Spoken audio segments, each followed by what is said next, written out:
وعلى ابتداء خلق الانسان. ان آیتوں میں اقرأ باسم ربک الذی خلق، اس میں تنبیہ ہے اللہ نے انسان کو کیسے پیدا کیا، من علقہ جمع ہوئے خون سے بنایا. وان من کرمہ تعالی، اور اللہ کا ایک کرم ہے، ان علم الانسان ما لم يعلم، اللہ نے انسان کو وہ سب کچھ سکھایا جو انسان نہیں جانتا. فشرفہ وکرمہ بالعلم. کیا جملہ ہے یہ جملہ بولو، فشرفہ وکرمہ بالعلم. اللہ نے انسان کو فضیلت عطا فرمائی. اللہ تبارک و تعالیٰ نے انسان کو شرافت اور فضیلت عطا فرمائی، عزت عطا فرمائی علم کے ذریعے سے. سبحان اللہ، علم کے ذریعے. اور آگے کتنا اچھا ہے دیکھو، وهو القدر الذي امتاز به ابو البریہ آدم على الملائکہ. وهو القدر الذي امتاز به ابو البریہ آدم على الملائکہ. کیا معنی ہے اس کا؟ یہی وہ چیز ہے علم، یہی وہ علم چیز ہے جس کے ذریعے سے اللہ نے ابو البریہ، یہ آدم علیہ السلام کا لقب ہے. آدم علیہ السلام کا لقب کیا معنی ہے ابو البریہ؟ اس SSLC کے بچے وہ بتائیں ما معنی ابو البریہ. پورے جوابات صحیح ہے. سعید بھائی انعام دیں انشاءاللہ. سعید بھائی انعام دیں انشاءاللہ. مرکزی مسجد چار مینار شیواجی نگر کے یہ صدر سعید بھائی. 20 سالوں سے میں ایک ہی مسجد میں درس قرآن دے رہا ہوں، مسجد رحمانی بنگلور میں. تو یہ گزشتہ 12-13 سالوں سے اس میں شامل ہوتے ہیں اور میرے بازو ہی بیٹھتے سامنے بیٹھتے. پورے رمضان میں میں انعامات کا اعلان کرتا ہوں اور سعید بھائی انعام لا کے دیتے ہیں. یہ معمول ہے، آج بھی وہ چیز کو ہم جاری رکھیں گے انشاءاللہ. کیا معنی ہے ابو البریہ؟ ما معنى ابو البریہ؟ فشرفه وكرمه بالعلم وهو القدر الذي امتاز به ابو البریہ. وہی فرق ہے جس کے ذریعے سے اللہ نے آدم علیہ السلام جو ابو البریہ ہیں ان کو اللہ نے ملائکہ پر اللہ تبارک و تعالیٰ نے فضیلت عطا فرمائی. یہ علم کی بنیاد ہے. ما معنی ابو البریہ؟ جی شاید ہو سکتا ہے یہ جملہ آپ کی کتابوں میں نہیں گزرا ہو سکتا نہیں، ہو سکتا ہے یہ جملہ نہیں گزرا ہوگا. سبحان اللہ. ابو البریہ، ابو تو کہتے ہیں باپ، ساری انسانیت کے باپ، ساری ہے سارے انسانوں کے باپ. ابو البریہ آدم علیہ السلام. آگے والعلم تارة يكون في اللسان وتارة يكون في الكتابة. سبحان اللہ. بالبنيان ذهني ولفظي ورسمي. یہ الحمدللہ میرے بھائی. اس کے بعد آخر میں ایک جملہ ہے وفي هذا الاثر، اور ایک اثر میں یہ بتایا گیا ہے قیدوا العلم بالکتابہ. کیا جملہ؟ قیدوا العلم بالکتابہ. کیا معنی ہے اس کا؟ بہت اثر ہے اس کا. علم کو لکھنے کے ذریعے سے، کتابت کے ذریعے سے الحمدللہ. یہ میں نے تھوڑی سی تفسیر کی علامہ ابن کثیر رحمہ اللہ کی، میں نے آپ کے سامنے پڑھا. ایک بات تو واضح ہو گئی کہ جملے کے اندر علم ہی کے ذریعے سے اللہ تبارک و تعالیٰ نے آدم علیہ السلام کو فرشتوں پر اللہ نے توقیت عطا فرمائی. دوسرا ایک سوال تفسیر جو علماء تفسیر ہیں وہ کرتے ہیں. پہلی آیت اللہ نے جو اتاری ہے علم کے بارے میں، حالانکہ اس وقت مکہ مکرمہ میں بہت ساری خرابیاں پائی جائیں. مکے میں بہت ساری خرابیاں، شرک، ننگا طواف ہوتا تھا خانہ کعبہ. یاد رکھو احسن البیان کے مصنف حافظ صلاح الدین صاحب نے لکھا ہے مرد دن میں کرتے تھے، عورتیں رات میں کرتی تھیں. اور قتل و غارت، زنا، بہت سارے گناہ تھے. مگر پہلی آیت علم پر کیوں اتاری گئی؟ بہت اہم ہے، بہت اہم ہے. سارے گناہ ہیں مگر آیت اتر رہی اعبدوا اللہ وحدہ لا شریک نہیں آئے. پہلی آیت اقرأ باسم ربک الذی خلق. پڑھو. کیوں ہے پہلی آیت؟ یہ میرا سوال ہے، اہل علم کا سوال ہے اور جواب اہل علم نے دیا. بہت اچھا جواب ہے. علم آ جائے گا ساری برائیاں خود بخود دور ہو جائیں گی. شرک بھی ختم ہو جائے گا، بدعات بھی ختم ہو جائے گی، اور قتل و غارت گری بھی ختم ہو جائے گی، بد اخلاقی بھی ختم ہو جائے گی. علم ایک نور ہے. جہاں جہاں علم آتا ہے وہ سوسائٹی جو علم والی ہے اور وہ سوسائٹی جو علم والی نہیں ہے، دونوں میں کبھی آپس میں جو ہے یکسانیت نہیں ہو سکتی، فرق ہوگا. اسی کو اللہ نے سورہ زمر میں کہا قل هل قل هل يستوي الذين يعلمون والذين لا يعلمون. یقین مانیے ہم یہاں آتے ہیں بھٹکل کے اندر، بھٹکل کے لوگوں میں، اور واپس ہم اپنی جگہ جاتے ہیں، وہاں کے لوگوں میں فرق ہے. کیا بھائی فرق ہے؟ سعید بھائی بھاؤ کدھر ہے؟ آپ بچوں کو دیکھ کر بھاؤ بھاگ کے جا کے کونے میں بڑھے. یہ کیا پریشانی، کہاں مجھے لا کے کھڑا کر دیا. جی میرے بنگلور کی ٹیم کے لوگ، کیا فرق ہے؟ اور اگر فرق ہے تو کیوں ہے؟ فرق کی وجہ کیا ہے؟ اگر یہاں لوگ نمازی ہیں، یہاں بھی گناہ ہیں، یہاں انسان ہی رہتے ہیں، فرشتے نہیں رہتے. یہاں اگر دوسرے کے مقابلے میں تھوڑی بہتری ہے، اس کی بنیادی وجہ یہ ہے یہاں ماشاءاللہ علم کی کثرت ہے.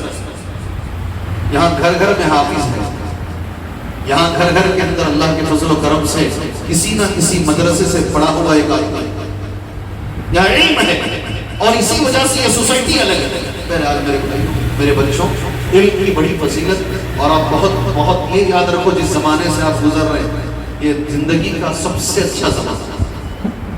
آپ کو یقین نہیں ہوگا، میرے استاد محترم الحمدللہ میں شان سے کہتا ہوں، میرے استاد جن سے ہم نے علم حاصل کیا ہے، حافظ حفیظ الرحمان اعظمی عمری مدنی حفظہ اللہ، شیخ البانی، شیخ بن باز، شیخ شنقیطی کے پاس جیسا آپ کلاس میں بیٹھ کے علم حاصل کرتے ہیں، ویسا جامعہ اسلامیہ مدینہ منورہ میں 1961 62 63 64 65 اتنے سال شیخ البانی کے سامنے بیٹھ کر انہوں نے شیخ البانی سے براہ راست علم حاصل کیا. ہمارے لیے فخر کی بات ہے، اللہ نے ہمیں ان سے پڑھنے کا موقع دیا. اللہ نے ہمیں ان سے پڑھنے کا موقع دیا. پہلا دن کہتے ہیں، میں ہمیشہ بولتا ہوں، 3 بچوں کا انتخاب ہوا تھا پورے ساؤتھ انڈیا سے فرسٹ ایئر کے لیے. جامعہ اسلامیہ مدینہ منورہ پہلا سال ہے، 3 بچوں کو سلیکٹ کیا گیا ساؤتھ انڈیا سے، پورے ساؤتھ انڈیا سے. وہ 3 میں ایک میرے استاد، ان کے بھی استاد. شیخ کہتے ہیں پہلا دن ہے، کلاس کے باہر میں کھڑا ہوا ہوں، میرے ساتھ اور بچے بھی کھڑے ہوئے ہیں. ایک شخص اوپل کار میں آتے ہیں، مساحت شہر کے اندر کار کھڑا کر کر نیچے اترتے ہیں. میں نے ان کی طرف دیکھا، گورا سا چہرہ ہے، ریڈش مائل ہے، سرخی مائل ہے، گورے رنگ میں تھوڑا سرخ رنگ ہے. میں نے سمجھا کوئی انگریز آیا ہے جامعہ اسلامیہ دیکھنے کے لیے. ایک بچہ اندر جانا شروع ہوا. میں نے میرے ساتھی سے پوچھا، من ھذا الشیخ، کون ہے؟ کہا ھذا الشیخ البانی. کون تھے وہ؟ شیخ البانی. سبحان اللہ. سیدھے اندر کلاس میں بیٹھے آ کر ایک اس کے جیب کے اندر سے بلوغ المرام نکالے اور دوسرے جیب سے اس کے نوٹس نکالے، الحمدللہ پڑھانا شروع کیا. شیخ حفیظ الرحمان اعظمی. اور ایک چیز یہ بھی میں بتا دوں میرے بچوں، وہ کہتے ہیں بڑے اللہ نے بہت دولت بھی دی، اللہ نے علم بھی دیا، 40 ملکوں میں کام بھی کیے، وہ دائی کی حیثیت سے 40 ملکوں میں. الحمدللہ ہمارا آخری مقصد دائی ہی ہے. آپ حافظ ہو، عالم ہو، جہاں لاسٹ میں کیا کرنا کیا ہے، دین کی دعوت دینی. ہم بلاخر دائی ہیں، دعوت دائی اللہ. وہ ہمیشہ کہا کرتے ہیں جماعت میں صبح حفظ کے 4 سال اور پھر مولوی کورس کے 3 سال، ٹوٹل کتنے سال؟ 7 سال. جماعت میں صبح تک میرے پیر میں چپل نہیں، مگر پھر بھی وہ زمانہ میری پوری زندگی کا سب سے بہترین زمانہ ہے. جس زمانے میں آپ بیٹھے ہیں آپ کو محسوس بھی نہیں ہے یہ زمانہ سب سے بہترین زمانہ ہے. اس لیے اس کو غنیمت جانو. جو اساتذہ ملے ہیں بہترین اساتذہ، جو ادارہ ملا ہے، اسکول ملی ہے، بہترین اسکول ہے. ساری چیزوں کو اللہ کی نعمت سمجھو اور اس سے مکمل استفادہ کرنے کی انشاءاللہ کوشش کرو. آخری ایک بات بول کر میں اپنی بات ختم کر لیتا ہوں. ادب بہت ضروری ہے. جیسے ابھی ساتھی نے کہا، ایک کے ساتھ تربیت ضروری ہے. اللہ عز و جل نے آدم علیہ السلام کو علم دیا، ساتھ میں تربیت بھی کیا نہیں کیا؟ کوئی بتا سکتے ہیں اللہ نے آدم کی تربیت کیسی کی؟ اللہ نے آدم کو علم دیا، ساتھ میں تربیت بھی کیسے؟ وَعَلَّمَ آدَمَ الْأَسْمَاءَ كُلَّهَا، علم دیا اور تربیت یہ کہ وَلَا تَقْرَبَا هَذِهِ الشَّجَرَةَ، اس درخت کے قریب نہیں جانا. علم کے ساتھ ساتھ تربیت کا ہونا بہت ضروری ہے، ورنہ پھر وہ گدھے کی مثال ہے جو قرآن میں دی گئی ہے، جو بوجھ لے کر چل رہا ہے۔ اس لیے وہ علم کا اثر ہمارے اوپر ہونا چاہیے۔ انہیں شیخ حفیظ کی مثال میں آپ کے پاس دے کر یہ مختصر سا درس ختم کروں گا۔ تربیت میں پہلے نمبر پر جن سے آپ علم حاصل کر رہے ہیں کوئی بھی ہو، ان کا احترام ضرور ہے، وہ اساتذہ کا احترام ضرور ہے۔ ہو سکتا ہے آج آپ ایک قاری صاحب سے، حافظ صاحب سے حفظ کر رہے ہیں، کل آپ انشاءاللہ مدینہ جائیں انشاءاللہ اور مدینہ جا کر انشاءاللہ دکتور ہو کر آئے گا۔ کیا ہوگا؟ کیا ہو کر آئیں گے؟ یعنی 4 سال بی اے پڑھیں گے، پھر 4 سال ایم اے پڑھیں گے، پھر 6 سال یا پھر 8 سال انشاءاللہ آپ دکتورا کر ایک تھیسس لکھ کر کسی کے اوپر، بہت سارے بچے آ رہے ہیں ماشاءاللہ، کتاب مدرسۃ العلم کا بھی ایک بچہ آئے گا انشاءاللہ۔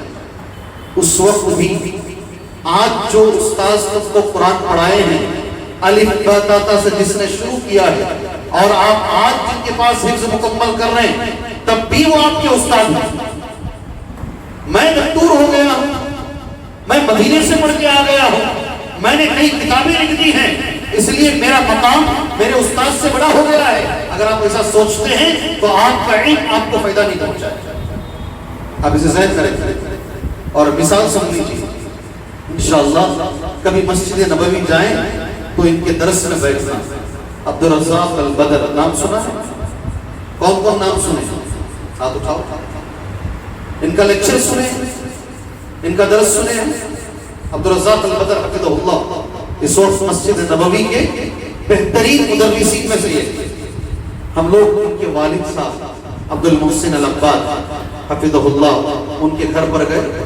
میں شیخ حفیظ الرحمان صاحب، پرویز نقوہ، جامعہ اسلامیہ کے بہت سارے بچے جو پڑھ رہے ہیں، بہت بڑے عالم ہیں عبد المحسن العباد، بہت بڑے عالم۔ بعض لوگوں کا تو یہ ماننا ہے اس وقت دنیا کے بڑے عالم، ایسا کہتے ہیں بعض لوگ، 40 سے زیادہ حدیث کی شروحات ان کی موجود ہیں، بہت بڑے عالم۔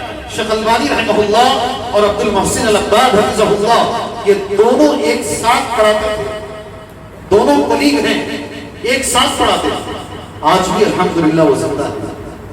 عصر کے بعد کا انہوں نے وقت دیا، ہم لوگ پہنچے ان کے گھر کے پاس کی مسجد، اندر گئے، الحمدللہ شیخ کے گھر کو گئے، گھر کے اندر ملاقاتیں ہوئی۔ ان کے بیٹے ہیں عبدالرزاق البدر، باپ بھی بڑے عالم اور بیٹے بھی اچھے عالم۔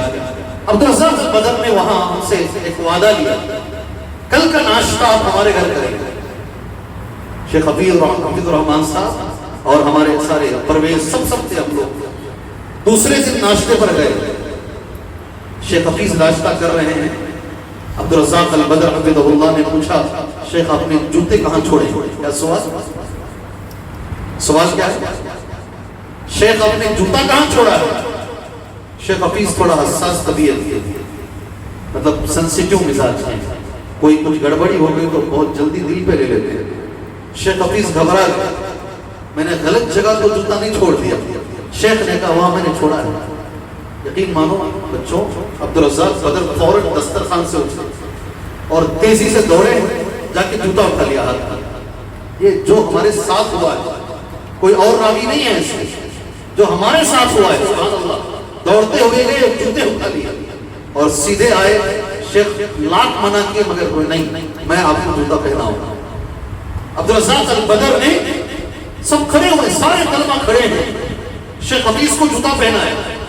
ایک سعودیہ کا عالم، مسجد نبوی کا مدرس، جامعہ اسلامیہ کا بہترین شیخ الحدیث، ایک ہندوستانی کو جوتا پہنا رہا اور پہنانے کے بعد ایک جملہ بولے سارے طلبہ، یہ میرے استاد نہیں، میں نے ان کو جوتا پہنا ہے، یہ میرے استاد نہیں ہے، ان کی کلاس میں جو پڑھے ہیں وہ میرے استاد۔ اور دین یہ سکھاتا ہے استاد کے دوستوں کی بھی قدر ہونی چاہیے۔ جی انشاءاللہ یہی ہمارے میں فرق ہے۔ تربیت جو آپ نے کہا نا، یہی تربیت ہماری اندر آنی چاہیے۔ ان مختصر سی باتوں پر میں شکریہ ادا کرتے ہوئے سارے ذمہ داروں کا اور اساتذہ کرام کا میں یہ درس ختم کرتا ہوں انشاءاللہ تعالی۔ یقین مانیے دل سے دعا نکلتی ہے اس مدرسے کو دیکھ کر۔ جگہ چھوٹی ہوگی مگر ماشاءاللہ یہاں سے نکلنے والے جو طلبہ ہیں وہ ایک مثال بنے ہوئے ہیں۔ سارے ہندوستان میں اسکول چلانے والوں کے لیے کہ بھائی اسلامک اسکول اگر چلانا چاہتے ہو جاؤ بھٹکل میں مدرسے علم کو دیکھو، الحمدللہ وہ اسم بمسمہ ہے۔ کیا ہے اسکول؟ کیا بولا میں نے؟ کیا معنی ہے اسم بمسمہ ہے؟ کیا معنی ہے اسے؟ میں تھوڑی علمی باتیں کر رہا ہوں اس لیے کہ میں علم والوں سے بات کر رہا ہوں، عوام میں ایسی بات نہیں کروں گا۔ جی ہاں، عوام سے میں عوام کے لہجے میں بات کروں گا۔ یہ جیسا نام ہے ویسا اسم، جیسے مثال ہے ایک بچے کا نام ہے عبدالحلیم، کیا نام؟ حلیم۔ حلیم کا معنی کیا ہے؟ حلیم کا معنی کیا ہے؟ اللہ کا ایک اسم ہے، صفت ہے اللہ کی۔ کیا معنی ہے اس کا؟ بردبار، اردو میں ترجمہ کرتے ہیں نرمی۔ مانو اگر اس بچے کے اندر وہ پائی جاتی ہے، وہ بچہ بھی نرم ہے تو اسے کہیں گے اسم بمسمہ۔ اس کا نام جیسا ہے یہ بچے کی حرکتیں اور اس کے اخلاق بھی ویسے ہیں، جیسا یہ مدرسہ ہے اسم بمسمہ ہے، جیسا اس کا نام ہے اس کا کام بھی ویسے ہے۔ سبحان اللہ، اللہ اس ادارے کو نظر سے بچائے، اللہ یہاں کے چلانے والوں میں اخلاص عطا فرمائے، اللہ تبارک و تعالیٰ جو جو ان کے مستقبل کی عزائم ہیں، فیوچر پلاننگ ہے، اللہ اس میں آسانی عطا فرمائے، اللہ اس میں مدد عطا فرمائے، آمین۔ وصلی اللہ علی النبی الکریم۔ السلام علیکم ورحمۃ اللہ وبرکاتہ۔